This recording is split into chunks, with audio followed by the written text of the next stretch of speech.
Boa noite, queridos amigos, amigas, irmãos e irmãs.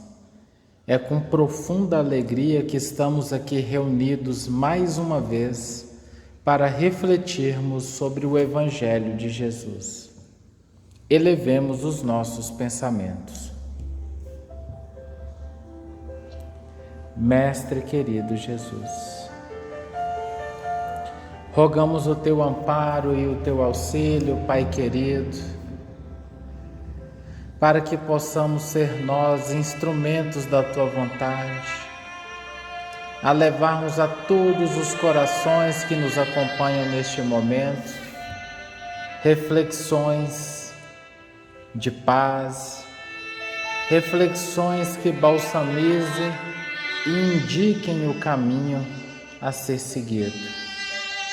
Amado Pai querido, que as Tuas bênçãos de amor e de luz possam envolver todo o globo terrestre, estimulando todos os governantes a se direcionarem para o caminho da paz. Que tenhamos olhos de ver, ouvidos de ouvir, para perceber que os desafios de agora são oportunidades para que renovemos os nossos pensamentos e os nossos sentimentos. Rogamos a Tua permissão, Mestre querido, para o início desses estudos nessa noite e que os irmãos maiores possam visitar cada lar, fluidificando os copos de água, amparando aqueles que nos ouvem e levando paz aos corações. Que assim seja. Nós estamos trabalhando o capítulo 15 do Evangelho segundo o Espiritismo, item 8. Fora da igreja não há salvação, fora da verdade não há salvação. Uma reflexão sobre esses dois tópicos. O Evangelho nos coloca o seguinte: fora da igreja não há salvação se apoia não sobre a fé fundamental em Deus e na imortalidade da alma, fé comum a todas as religiões, mas sobre a fé especial em dogmas particulares. É exclusivo e absoluto. Em lugar de unir os filhos de Deus, os divide. Boa noite, Renato. Boa noite, meus amigos, minhas amigas. Mais uma vez, um prazer muito grande estar aqui nesta casa para iniciarmos mais um estudo tão importante acerca da doutrina espírita, que nós possamos juntos, sempre juntos, irmanados aí na mesma vibração, explorar um pouquinho mais desses ensinamentos de Jesus, principalmente quando conseguimos fazer alguma reflexão que é trazida para a nossa vida prática, no momento atual em que vivemos, né? E o nosso tema de hoje, fora da igreja não há salvação, ele nos permite também algumas dessas reflexões que nós vamos tentar compartilhar com vocês aqui hoje. Mas eu vou começar contando uma história que eu consegui na internet esses dias, que falei exatamente no momento que eu estava preparando esse estudo. Eu falei, olha, veio a calhar, eu acho que vai dar para a gente utilizar aí como auxílio, né, e como ilustração daquilo que a gente vai estudar hoje. Eu vou fazer uma pequena adaptação, porque essa história ela é vinculada a uma religião especificamente, e vamos imaginar que nós não estamos falando de uma religião qualquer, mas de todas, porque essa história, essa moral da história que nós traremos no final serve para todas as religiões. Então um jovem chega no seu templo e lá encontra o seu mentor e diz: mentor, eu não vou mais frequentar esse templo. E o mentor, espantado, diz: mas por quê? O jovem respondeu: eu vejo aqui uma irmã que fala mal da outra, um irmão que não lê bem, um grupo de canto do coral que está sempre desafinado. As pessoas durante as palestras, os cultos, ficam às vezes utilizando o celular, entre tantas outras coisas erradas que vejam fazerem nesse nosso tempo. Aí o mentor pensou um pouco, olhou para ele e disse: ok, mas antes eu quero que você me faça um favor. Pegue um copo cheio d'água e dê 3 voltas em volta de nossa casa, sem derramar uma gota sequer. Depois disso você pode sair. O jovem falou: muito fácil, e foi. Deu as 3 voltas conforme o mentor lhe pedira e quando terminou disse: pronto, aqui está. O mentor, voltando-se para ele, perguntou: quando você estava dando as voltas, você viu alguma irmã falar mal da outra? Ele: não. Você viu as pessoas reclamarem uns dos outros? Ele também disse: não. Viu ainda alguém olhando no celular? Não, claro que não, mentor. Sabe por quê? O mentor perguntou. Porque você estava focado no copo para não derrubar a água. E o mesmo é na nossa vida. Quando o nosso foco for em Jesus, não teremos tempo de ver os erros das pessoas. E aqui nós deixamos a moral dessa história. Quem sai do templo ou da sua casa religiosa por causa das pessoas, nunca entrou nela por causa de Jesus. E assim nós iniciamos o nosso estudo refletindo um pouco sobre essa história. Primeiro, nós conseguimos trazer o tema, o título do nosso tema, que é Fora da Igreja Não Há Salvação, relacionando com essa história que eu acabei de falar. Primeiro, logicamente, usando o exemplo daquele jovem que queria deixar o seu templo, a sua casa de culto, de oração, preocupado com o comportamento das pessoas. E aí ele cometeu esse equívoco, esse engano, porque ele focou nas pessoas e não no fundamento religioso e doutrinário da sua casa de oração, como o motivo principal de ele estar ali, naquele local. Nem sequer buscou saber se ele mesmo não estaria cometendo erros que ele visualizava nos seus companheiros de culto, de religião, o que não deixa de ser algo comum em nós seres humanos. Muitas vezes nós projetamos os nossos erros ou conseguimos identificar nos outros de uma forma mais clara defeitos e erros que nós mesmos possuímos. Então, nunca coloquemos em primeiro lugar essa premissa de que fora da religião não há salvação, quando nós podemos simplesmente contribuir para a nossa casa de oração, nossa casa de culto, com o nosso esforço para fazer com que ela fique melhor. Mas, especificamente, o nosso estudo no tema do Evangelho segundo o Espiritismo traz essa frase: fora da igreja não há salvação. E eu procurei trazer um pouquinho da origem dessa frase para que a gente possa entender como ela surgiu. E ela aparece pela primeira vez nos escritos de São Cipriano de Cartago, que faleceu em 258 na era cristã, ou seja, bem no início da era cristã, quando a igreja estava se consolidando como religião, como aquela que traria, vamos dizer assim, a mensagem de Jesus. E procurei também extrair duas palavras dessa frase: igreja e salvação. A primeira, igreja, vem do grego eclésia, que quer dizer chamados para fora. Era quando os cidadãos gregos eram chamados para fora de suas casas para se reunirem em praça pública, para discutir assuntos de ordem política. E, logicamente, a igreja, na sua origem, a igreja católica, utilizou dessa palavra para também denominar esta igreja como sendo o templo onde os cristãos se reuniriam para ouvir a palavra de Jesus. E a segunda palavra, salvação, que parece muito simples, mas quando nós pensamos, salvação do quê? Talvez sejam dos sofrimentos, dos medos, das dores que nos são imputadas ao longo da vida, ou até mesmo da insegurança do que vai nos acontecer após a morte. Então essa era, vamos dizer assim, o jogo de troca que a igreja queria com seus fiéis, ou seja, se sair da igreja, fora da igreja, você não vai ter salvação. Você vai para um local em que você vai continuar sofrendo, vai continuar padecendo das mesmas mazelas que você tinha aqui na terra. Se nós voltarmos a nossa visão um pouco mais dentro da concepção espírita, essa questão da salvação, ela vai se aproximar um pouquinho mais da ideia de aperfeiçoamento espiritual, que implica numa melhoria da condição de felicidade, na condição de compreensão até do que vem a ser felicidade. É algo que pode ser experienciado pelo Espírito desde já, nessa existência.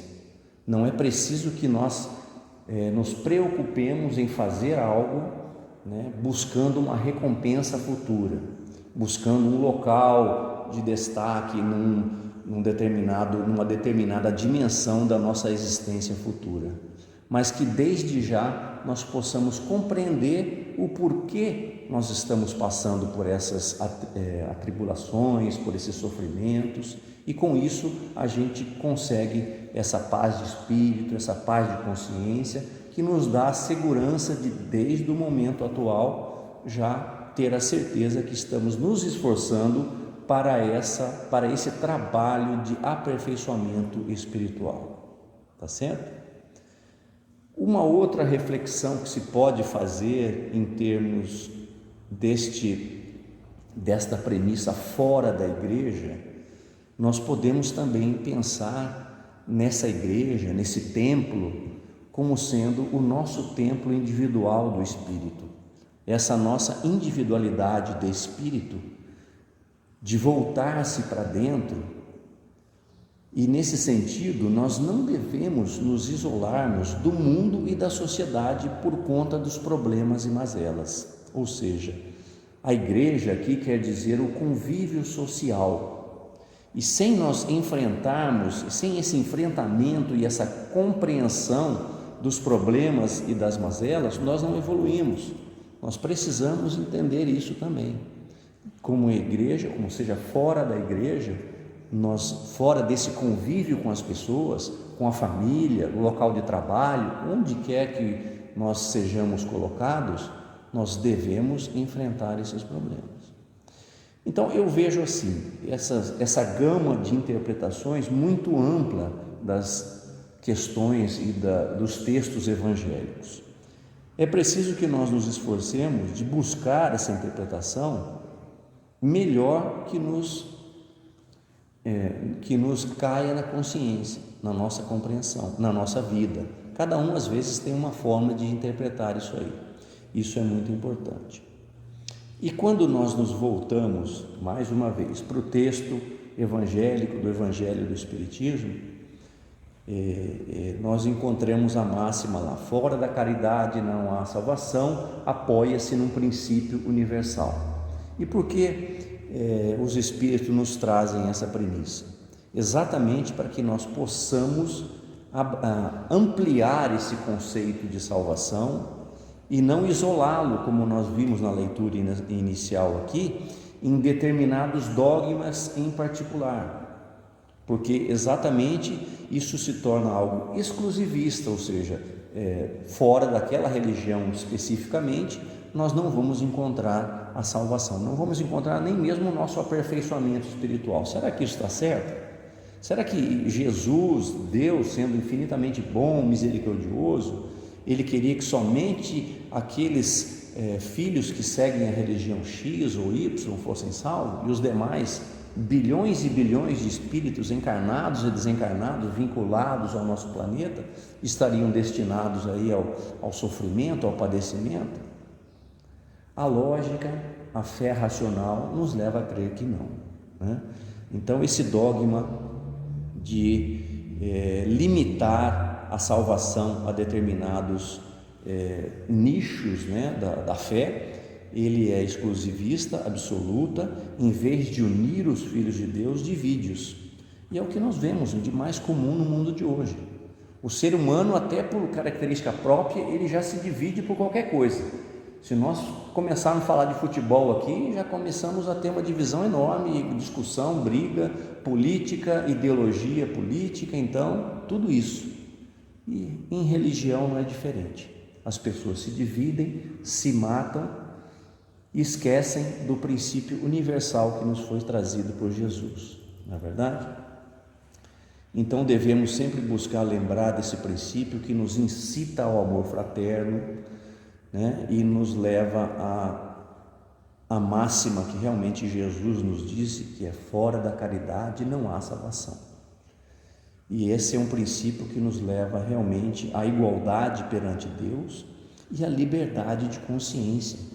Liberdade essa que é dada pelo nosso livre-arbítrio, de fazer as escolhas que queremos, mas quando estamos balizados por essa consciência correta de como escolher, essas escolhas não mais vão nos trazer dor, vão nos trazer a paz de consciência.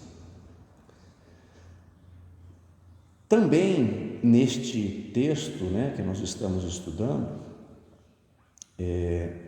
os Espíritos nos trazem também a reflexão de que o dogma fora da verdade não há salvação, ele é equivalente ao dogma fora da igreja não há salvação, porque ele também é exclusivista, uma vez que não existe verdade absoluta a não ser para os espíritos superiores.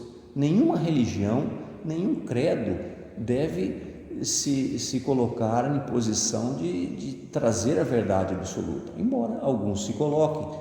Nós respeitamos a posição de cada, mas especificamente para nós que somos espíritas e que estudamos um pouquinho mais as obras da codificação e outras, nós sempre temos uma mensagem dos Espíritos nos trazendo essa concepção de que a verdade ela é limitada ao grau de evolução do Espírito. Isso é uma prova de fé para o Espírito também, que ele tenha paciência de conquistar a verdade à medida em que ele vai evoluindo, à medida em que essa verdade vai lhe chegando, né, de acordo com a sua evolução. E da mesma forma, o Espiritismo não diz que fora do Espiritismo não há salvação. Não. Seria a mesma coisa que dizer que fora da verdade não há salvação, um dogma que viria novamente a dividir as pessoas e perpetuar a animosidade. E assim, nós encontramos ainda em outros itens deste estudo, né, relacionado ao tema. No item 10 do capítulo 15, né, encontramos uma passagem do apóstolo Paulo, né, numa mensagem mediúnica datada de 1860, onde ele fala também que: meus filhos, na máxima fora da caridade não há salvação, estão determinados os destinos dos homens na terra e no céu. Vejam bem, na terra e no céu. Por isso que eu falei que desde esta vida nós já podemos encontrar essa felicidade, essa paz. E na vida futura também. Porque ele diz que dentro desta premissa, nós todos viveremos em paz. E assim, Paulo, no final desta mensagem, nos estimula a dedicarmos-nos a estudar o sentido profundo e as consequências dessa máxima e a descobrirmos por nós mesmos todas as suas aplicações. Que aplicações seriam essas? Da máxima fora da caridade não há salvação. São as aplicações que encontramos na oportunidade de nossas vidas no dia a dia. A caridade é tão abrangente, tão imensa no convívio com os familiares, na maneira de tratar os filhos, os irmãos, os colegas de trabalho, na compaixão, na compreensão, no perdão. Tudo isso abrange a caridade, né? Que é nada mais do que o amor em ação. Então, Paulo nos estimula isso, né? Que descubramos todas as suas aplicações, que submetamos todas as nossas ações ao uso da caridade, e assim aquela voz interior, a consciência, vai nos responder se nós estamos agindo no bem, se estamos fazendo a escolha correta ou não, né? A leveza de consciência nos trará essa resposta prontamente. Ela não só evitará que pratiquemos o mal, como também fará com que pratiquemos o bem, ou seja, a virtude positiva. Não adianta apenas praticar o mal, né? O mal ele é muito ativo, o bem às vezes é tímido. Então precisamos nos esforçar para que essa virtude seja o nosso motor que nos impulsiona a praticar o bem. Muito bem, e ao final desta mensagem, Paulo nos diz: agradeçam a Deus por ter permitido que pudessem gozar da luz do Espiritismo, não apenas porque os espíritas têm condição de compreender os ensinos de Cristo, e nem porque elas os fazem melhores cristãos. Ela faz de nós melhores cristãos do que nós mesmos éramos, não do que os outros cristãos. Essa é que tem que ser a verdadeira visão. E finaliza dizendo que verdadeiro espírita e verdadeiro cristão são a mesma coisa, né? Então o Espiritismo nada mais é do que uma doutrina que nos veio restaurar o cristianismo verdadeiro, veio nos orientar para que pudéssemos entender o cristianismo de uma forma mais prática, né? E assim, continuando no nosso estudo, nós trouxemos aqui também um texto do livro O que é o Espiritismo, no capítulo 1, que trata de um diálogo de Kardec com um padre. E nesse diálogo, né, o padre pergunta a Kardec: segundo os espíritos, quem não crê neles nem nas suas manifestações deve ser menos favorecido na vida futura? E Kardec responde: se esta crença fosse indispensável à salvação dos homens, que seria daqueles que desde o começo do mundo não tiveram possibilidade de possuí-la, bem como daqueles que durante ainda muito tempo morrerão sem tê-la? Então vejam bem como as informações vão se alinhando, né? Nós trouxemos informações aqui do Evangelho, né? Dos textos do Evangelho segundo o Espiritismo, agora trouxemos a mensagem de Paulo também, e agora outra mensagem do livro que é o Espiritismo.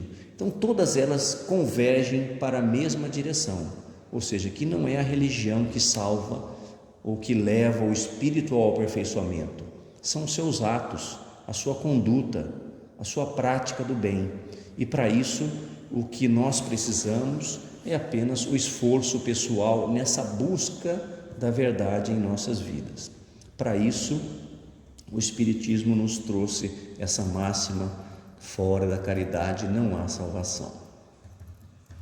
E teríamos mais algumas mensagens para trazer também sobre isso, e eu deixei a última aqui como sendo essa da codificação espírita, que traz a caridade como o exercício verdadeiro do amor, aquele amor puro, abrangente, incondicional, sem interesse de recompensas, nessa ou em outras existências, a não ser aquela recompensa da paz de consciência, que é o que todos nós buscamos neste mundo atribulado, e ao mesmo tempo um dever de cada indivíduo para com os demais, ou seja, a quebra desse egoísmo, desse isolamento social. Nós temos que enfrentar esse convívio social para que possamos realmente eliminar os nossos defeitos e estimular as nossas virtudes.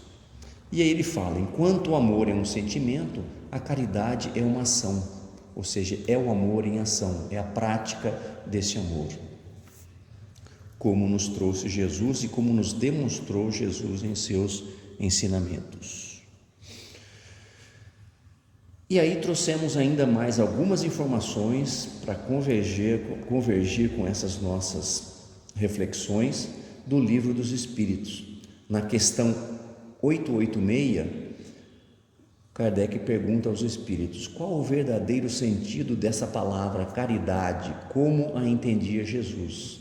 E eles respondem de uma maneira muito objetiva, muito clara: benevolência para com todos, compaixão para as imperfeições dos outros e perdão das ofensas.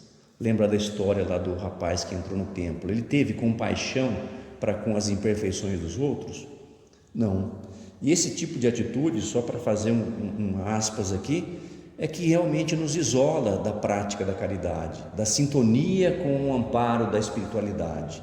Quando nós criamos esse mau hábito de, assim que vê um defeito de uma pessoa, já fazer um julgamento, mesmo que esse julgamento seja em pensamento, seja interior, seja só para nós mesmos.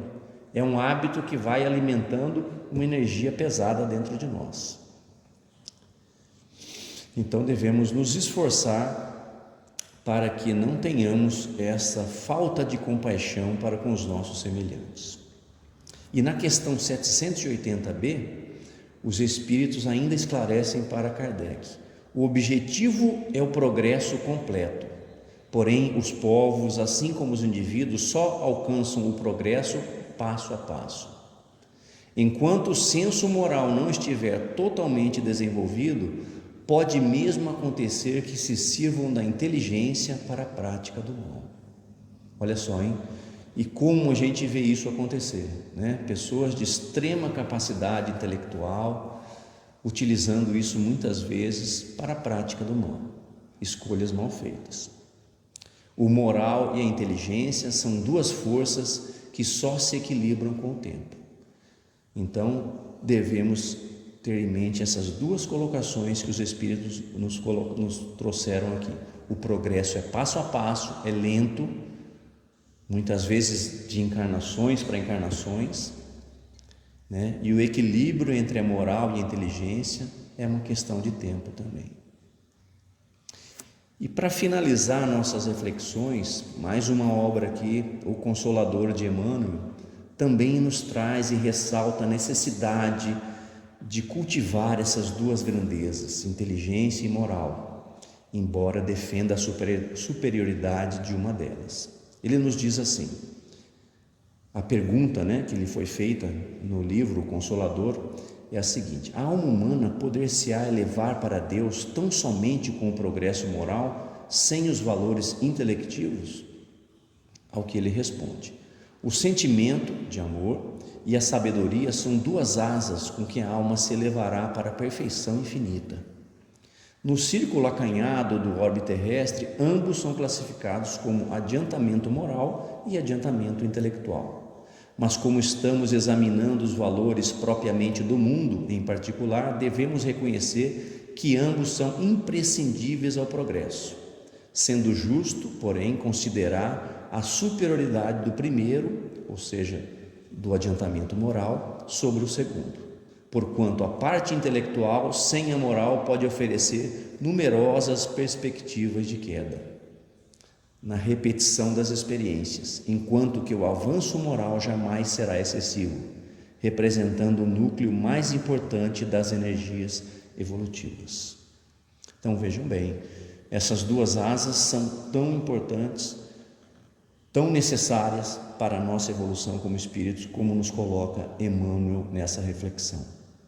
Mas que realmente o que nós sentimos muita falta no mundo de hoje, na educação dos nossos filhos, na educação dos jovens de maneira geral, é o aspecto moral da evolução humana. Nós estamos atingindo a cada dia evoluções na tecnologia que nos trazem assombro de ver. Mas parece que muitas vezes o ser humano está ficando um pouco para trás nesse aspecto. Então, finalizando o nosso estudo, eu deixo essa reflexão, para que possamos sempre buscar esse conhecimento, buscar este equilíbrio na evolução moral e intelectual em nossas vidas.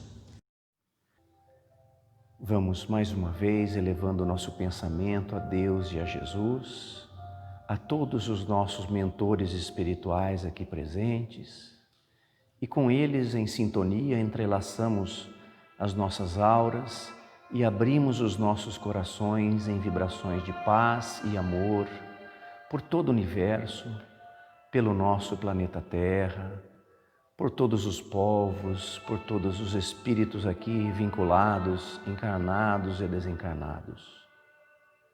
Vamos vibrar com amor pelo nosso país, pela nossa pátria, o coração do mundo e pátria do Evangelho, pedindo a Ismael, o nosso anjo protetor, que espalhe a paz e a concórdia entre todos os nossos habitantes.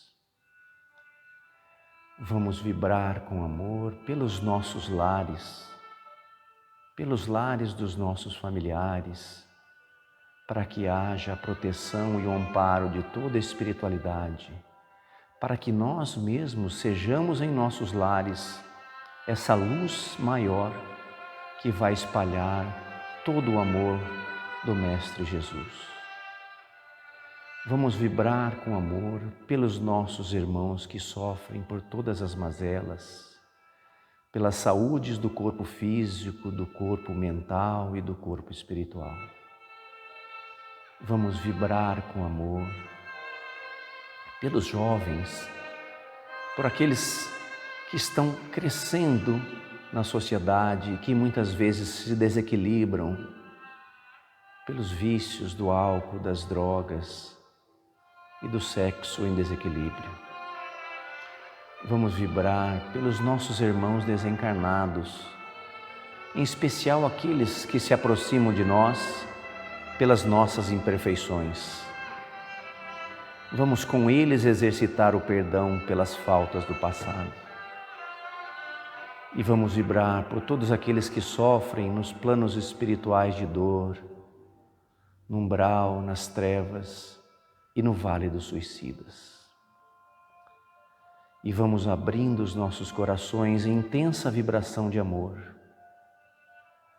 E vamos oferecer ao plano espiritual aqui presente, para que seja utilizada neste momento, onde houver maior necessidade. E assim, agradecidos pela fraterna presença dos nossos mentores, nós nos despedimos na paz do Mestre Jesus e com o amor infinito do nosso Pai. Que assim seja. Que assim seja. Boa noite a todos.